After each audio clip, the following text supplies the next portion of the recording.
Abu Bakar As-Siddiq radhiyallahu an, konon kabarnya tidak pernah berobat. Sakit nggak pernah berobat dia. Kata orang Betawi, diantepin aja tuh. Bahkan seorang wanita sahabiat datang ke Nabi SAW, lalu dia curhat, mencurahkan isi hatinya. Rupanya dia punya penyakit, namanya penyakit epilepsi. Tahu epilepsi? Penyakit ayan. Ya, kalau lagi kambuh penyakitnya, dia geleper-geleper gitu, nggak bisa mengendalikan diri, gerak-gerak nggak bisa mengendalikan diri. Dia datang ke Nabi, dia sampaikan, ya Rasulullah, aku mengidap penyakit ayan. Apa kata Nabi? Maukah engkau aku ajarkan suatu doa yang jika engkau amalkan engkau sembuh, atau engkau memilih bersabar sehingga engkau berhak masuk surga? Apa kata wanita ini? Ya Rasul, aku pilih bersabar.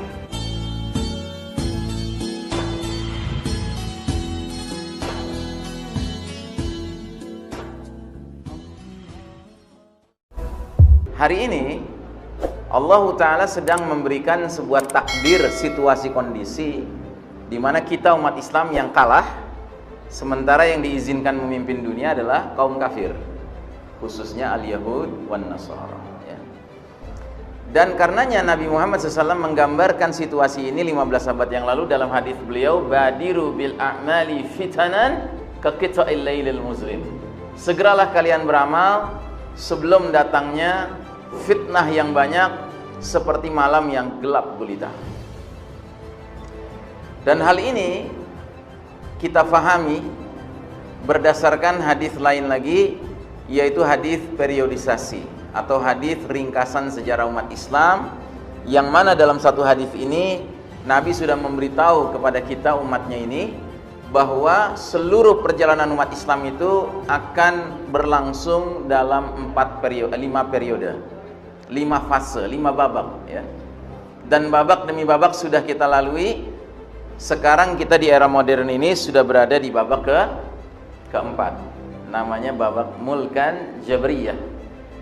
Apa artinya? Artinya babak para penguasa yang memaksakan kehendak, ya. Dan babak ini belum lama kita masuki. Kita baru memasuki babak ini pada tahun 1342 Hijriah atau 1924 Masehi. Tapi yang jelas kita semua adalah produk babak keempat, karena tidak mungkin ada di antara kita yang hadir di sini sudah berusia 99 tahun, kan tidak ada. Ya, artinya apa? Artinya semua kita sejak mulai sadar, sejak remaja mulai sadar tentang problem masyarakat, sosial, politik, ya kita harus jujur mengakui nggak pernah punya pemimpin yang memuaskan.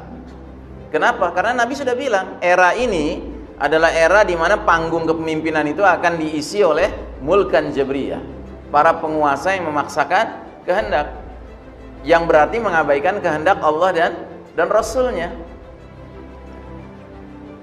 Nah, jadi semenjak berdiri dengan kokohnya sistem iman tauhid yang dipimpin langsung oleh Nabi Muhammad SAW di kota Madinah pada masa awal hijrah, baru 1342 tahun kemudianlah sistem tersebut runtuh.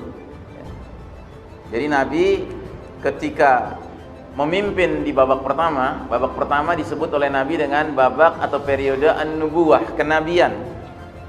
Berlangsung tidak lama, cuma 23 tahun. Dan selama 23 tahun itu dibagi dua pula babak itu, periode itu. Ada periode kenabian side A, ada periode kenabian side B. Side A-nya, Nabi dan para sahabat berjuang di Mekah dalam kondisi lemah atau kuat? Lemah. Di Mekah itu Nabi dan para sahabat lemah. Setelah hijrah ke Madinah, barulah kemudian posisi Nabi dan para sahabat menjadi kuat. Dan ini hikmahnya dari Allah sangat besar. Nabi memimpin generasi awal umat Islam, para sahabat radhiyallahu anhum ajmain, ada kondisi di mana berada di keadaan lemah, dan ada kondisi di mana berada dalam keadaan kuat, supaya menjadi pelajaran buat umat Islam selanjutnya. Bagaimanapun kondisi yang dia hadapi, dia harus menjadikan itu sebagai sebagai blueprint, cetak biru, sebagai role model. Sebab memang perjalanan kita sebagai umat akan senantiasa naik turun, seperti garis putih putus-putus ini adalah realitas sejarah umat Islam. Ada kondisi naik, ada kondisi turun. Sebagaimana Allah katakan dalam surat Ali Imran 140. Jadi Allah dalam ayat ini menjelaskan sebuah sunnatullah, sebuah hukum Allah yang berlaku dalam kehidupan dunia yang fana ini, namanya sunnatut tadawul, sunnah pergiliran. Bunyinya, wa tilkal ayyamu nudawiluha bainan nas. Demikianlah hari demi hari, masa kejayaan dan keruntuhan, kemenangan dan kekalahan kami pergilirkan di antara manusia agar mereka bisa mendapat pelajaran. Jadi kita sebagai orang beriman, Pak, sekalipun kita berharap disayang Allah Ta'ala, dan mudah-mudahan kita disayang Allah Ta'ala karena iman kita benar, kita tidak bisa kemudian menuntut kepada Allah agar di dunia ini mengalami kemenangan terus-menerus. Nggak begitu, Pak, hakikat dunia. Dunia itu hakikatnya semua sifatnya bergiliran, bergantian, ya. Jangankan sebagai satu umat, Pak, sebagai pribadi saja kita mengalami hari-hari yang menyenangkan dan hari-hari yang menyusahkan. Itulah hidup di dunia ini. Nggak bisa mentang-mentang kita orang beriman mengklaim kepada Allah harus menang, gitu ya. Nggak bisa. Dan selamat datang kepada realitas bahwa Anda dan saya, kita sekarang ini di babak keempat sedang berada dalam kondisi kalah, ya, di bawah garis merah. Ini garis merah ini, Pak, mengiringi terus-menerus perjalanan 5 periode umat Islam, bukan garis kemiskinan, ya. Ini garis batas kejayaan. Kalau berada di atas garis merah sedang berjaya, di bawah garis merah sedang terpuruk. Dan kita umat Islam sempat berjaya lama sekali, Pak, 1342 tahun Hijriah. Lama, Pak, 13 abad. Makanya kalau kita sekarang lagi kalah, jangan kemudian baru kalah sebentar aja mentalnya udah mental kalah. Ini yang sering saya katakan, menyadari kita sedang kalah sekarang ini itu satu perkara. Tetapi membiarkan diri mengembangkan defeated mentality, mentalitas kalah, babak belur, ini nggak benar. Nggak boleh kita punya mentalitas babak belur, Pak. Itu bukan ciri orang beriman.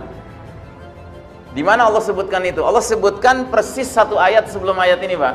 Jadi 139-nya surat Ali Imran. Silakan nanti di rumah Anda pelajari ayat itu. Catat dulu nomornya, Ali Imran 139. Allah berfirman, "Wala tahinu, wala tahzanu, wa antumul a'launa in kuntum mu'minin." Janganlah kalian merasa hina, janganlah kalian bersedih hati, sedangkan kalian ini orang-orang yang tertinggi derajatnya di sisi Allah. In kuntum mu'minin, itu syaratnya, jika kalian benar-benar beriman, ya. Sampai-sampai ada ulama mengatakan, kalau ada orang mengaku beriman tetapi mentalnya lemah, ya kan, berarti imannya bermasalah. Paham ya, Pak? Ya. Nah, jadi sekalipun kita sedang kalah secara realitas duniawi sekarang ini, tetapi secara mental kita tidak boleh membiarkan mental kita drop, ya. Ya kayak inilah, kayak kita lagi sakit, ya kita boleh sakit, Pak. Sakit itu bagian dari sunnatullah, tapi nggak perlu karena sakit mental jadi drop, ya. Makanya Nabi Muhammad SAW itu kalau mengunjungi orang sakit memberikan optimisme dengan mengatakan, la ba'sa, tahurun insyaallah, nggak masalah, ini pembersihan dari Allah insyaallah. Maksudnya pembersihan apa? Pembersihan dosa. Makanya konsep sakit dalam Islam aja hari ini sudah banyak dipahami oleh umat Islam, Mbak. Karena apa? Karena kita masuk dalam jebakan sistem dajjal di bidang kedokteran. Di bidang kedokteran sekarang ada semacam kewajiban dokter itu menyembuhkan pasien. Nggak ada dalam Islam kewajiban dokter menyembuhkan pasien, Pak. Dokter upayanya adalah membantu pasien untuk bisa menuju kesembuhan. Tapi kesembuhan dari siapa? Dari Allah. Ya. Nggak boleh kita punya logika bahwa dokter bisa menyembuhkan kita. Termasuk dokter pun nggak boleh merasa dirinya bisa menyembuhkan. Tidak bisa. Yang bisa menyembuhkan hanya Allah. Makanya di kalangan para sahabat, ada sahabat yang setiap pagi doanya apa? Ya Allah, berikan aku sakit di sore hari. Setiap sore Ka'ab ini demam. Kenapa? Karena dia pernah mendengar hadis Nabi yang mengatakan, barang siapa orang beriman yang ditimpa penyakit, kemudian dia bersabar, sebagian dosanya digugurkan Allah Ta'ala. Masya Allah. Dan Ka'ab sadar dosanya banyak. Maka dia berharap salah satu hal yang bisa menggugurkan dosanya adalah mengalami sakit. Ya mungkin kita levelnya belum sampai level Ka'ab ya. Sehingga kita nggak mungkin lah berdoa, ya Allah berikan aku sakit. Abu Bakar As-Siddiq radhiyallahu an, konon kabarnya tidak pernah berobat. Sakit nggak pernah berobat dia. Kata orang Betawi, diantepin aja tuh. Bahkan seorang wanita sahabiat datang ke Nabi SAW, lalu dia curhat, mencurahkan isi hatinya. Rupanya dia punya penyakit, namanya penyakit epilepsi. Tahu epilepsi? Penyakit ayan. Ya, kalau lagi kambuh penyakitnya, dia geleper-geleper gitu, nggak bisa mengendalikan diri, gerak-gerak nggak bisa mengendalikan diri. Dia datang ke Nabi, dia sampaikan, ya Rasulullah, aku mengidap penyakit ayan. Apa kata Nabi? Maukah engkau aku ajarkan suatu doa yang jika engkau amalkan engkau sembuh, atau engkau memilih bersabar sehingga engkau berhak masuk surga? Apa kata wanita ini?